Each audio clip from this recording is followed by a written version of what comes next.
nushaka kumva ukuntu umuntu ashobora kwishimira kundi muntu arimo kubabara, uzahagarare munsi y'umusaraba. Reka wumva mu magambo 7 Yesu yavuze, 5 muri yo yayabwiye Imana. Ndetse rimwe na rimwe abantu bibeshya ko Yesu yararimo gutakira abantu, ariko yarabizi yuko isi itagira impuhwe.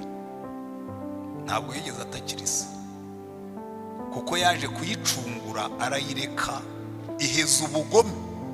Umugabo akishimira kubabaza umugore yarongoye, akavuga ati nzakubabaza kugeza igihe uzibwiriza ukavaho.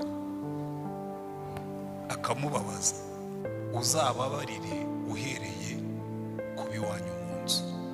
Kuko burya niba hari abantu bagoye kubababarira, ubundi biratworohera kubabarira abantu bari hanze, ariko kugira ngo umugore azababarire umugabo wamuhemukiye, umugabo ababarira umugore wamuhemukiye, umwana ababarira umubyeyi wamutereranye,